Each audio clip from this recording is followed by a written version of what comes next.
ఇలా అండి పేపర్లు ఇవి. ఇదైతే చింపి నానబెడతా. నైట్లో నానబెట్టి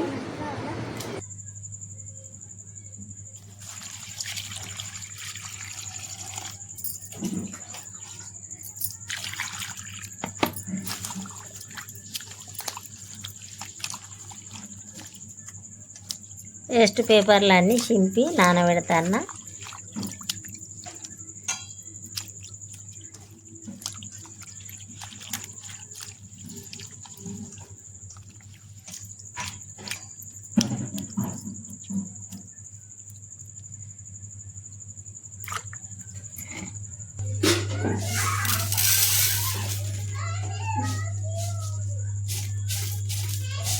ఒక చెటాకు మందం మెంతులు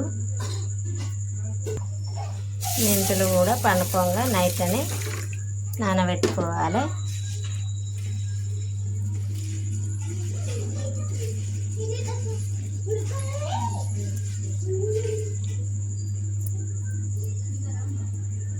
అండి ఇక మెంతులు నానబెట్టినా కదా నైట్లో.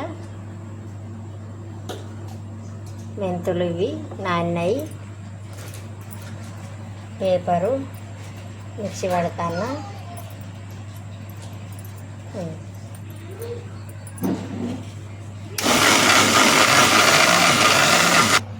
మెత్తగా అయింది పేపర్ అయితే.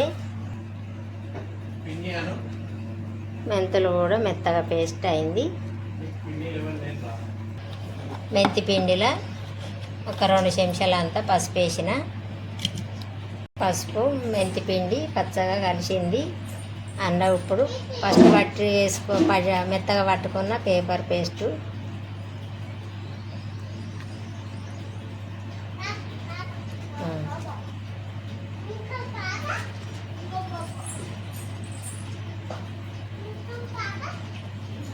ఇప్పుడు మళ్ళీ మిక్సీ పట్టుకుందాం.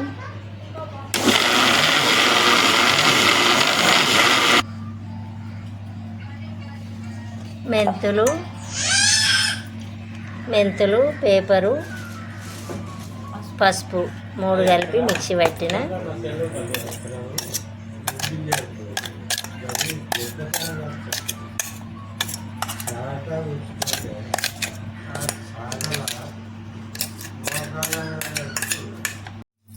మెంతులు జాబులు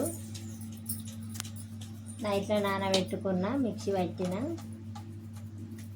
ఇప్పుడైతే సాటా పూసేస్తాను. సాటా మంట గుల్ల చిన్నవి మా పిల్లగాళ్ళకి ఆడుకోవడానికి ఇవి.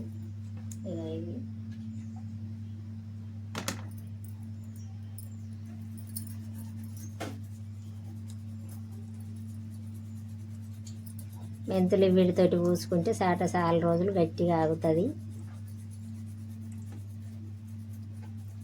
అందుకని వీటితోటి మెంతులు జాబులు నానబెట్టి మిక్సీ పట్టుకొని అందులో మంచిగా కలర్ వచ్చేటట్టు పసుపు వేసుకొని మిక్సీ పట్టాలి. మిక్సీ పట్టి మెత్తగా పట్టుకొని ఇట్లా పూసి పెట్టుకుంటే చాలా రోజుల దాకా సాట్లు గట్టిగా ఆగుతాయి. అందుకని ఎవరన్నా ఇంట్లో నానబెట్టి చేసుకుంటారు అని తెలియని వాళ్ళు చేసుకుంటారు అని పెడతాన్న వీడియో.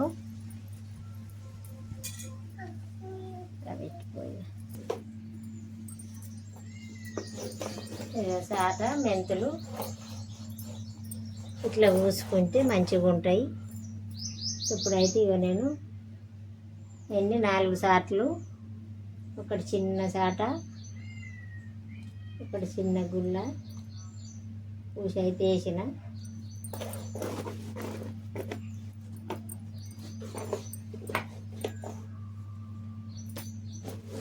మంచిగా ఎక్కువ తక్కువ లేకుండా నీట్గా ఇట్లా అనుకోవాలి. మళ్ళీ ఎప్పుడు రంధ్రాలు అనిపిస్తే అప్పుడు కొన్ని మెంతులు జాబులు నానబెట్టుకొని చేసుకుంటే అయిపోతుంది. ఎవరన్నా చేయరాని వాళ్ళు ఉంటే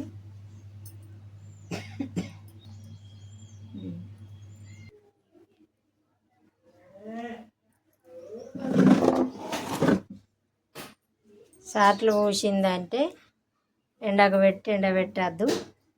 ఇంట నీడకు పెట్టి ఎండబెట్టాలి. ఎందుకంటే ఎండకు పెడితే పేలిపోతాయి. ఇట్లా నీడకు కొంచెం గాడుపు గారితే మంచిగా ఉంటాయి. పచ్చగా ఇట్టనే ఉంటాయి. ఒకవేళ ఎండకు పెట్టినామనుకో తగనే తెల్లబడిపోతాయి. అందుకని నేనైతే నీడకే పెట్టిన. ఇవి ఇక్కడ పెట్టిన.